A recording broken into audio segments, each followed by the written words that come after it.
Hi, my name is Adam Chamberlain from Elite Pro Golf, and today this video is for the older gentleman, older lady. So for those of you out there that play golf that are maybe getting on a little bit or maybe have some injuries, somebody asked me the other day on an email, said, look, for us older people, how can we play better golf? What things and tips would you give us that maybe have some injuries, some ailments, maybe don't move as well as we once did? Okay, so this video is exactly for you. So any questions, obviously please post them below, send us an email. But what can we do? So when you get a little bit older, one of the things we're trying to maximize is distance. So we're trying to make sure that we're keeping our distance up so that we can still play and shoot some good scores. Obviously, if we can't reach holes, it makes it very difficult to score unless you've got a very good short game. So what can we do to improve distance?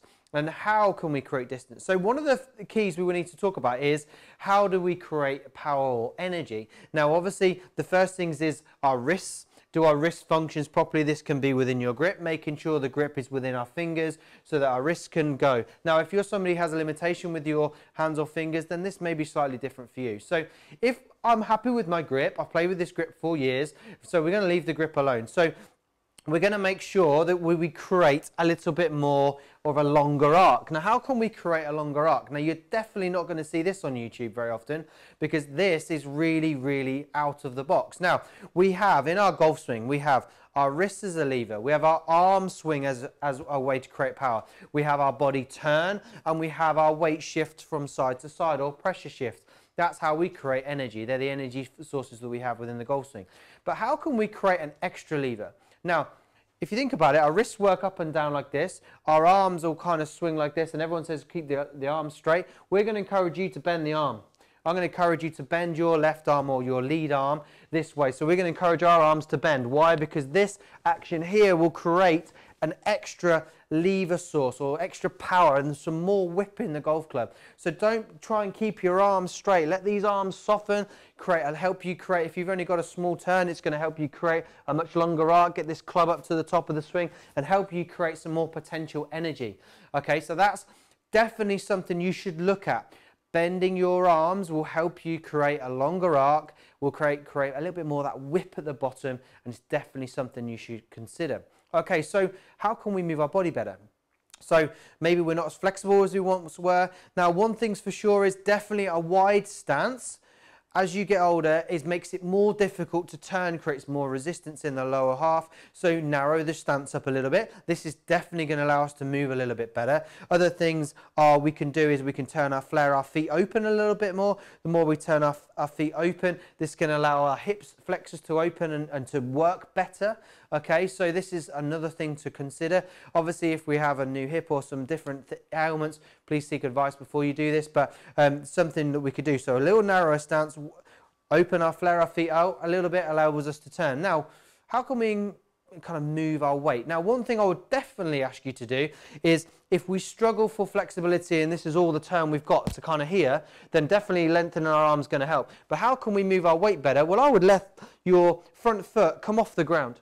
Because even if we've got this turn, this is going to enable our hips to wind up a little bit more and it's going to enable us to move. So that definitely allow your feet to come off the ground if you have to move your thing. The only downside to this that I see when I've encouraged this in the past is sometimes when I ask somebody to move their left heel or the lead heel off the ground, I tend to find they stand up. That's not what we're trying to do. We're trying to just move our weight from side to side. So we're trying to get our weight moving back foot, front foot. Okay, so if you have to let this heel come off the ground, let it, but please don't stand up. It makes it more difficult to hit the ground. So what have we kind of talked about here? We've talked about making sure that our grip's in a position for our wrist to work. We've talked about lengthening our arms by bending our arms, helping us create a longer arc and creating some more whip at the bottom. We've talked about setup, narrowing our setup to enable us to turn a little bit better. We've also talked about maybe flaring the feet open a little bit more so it helps our hips work, and also enabling our lead foot to come off the ground so that we can go backwards and then forwards the other way to help us be able to move and transfer our weight.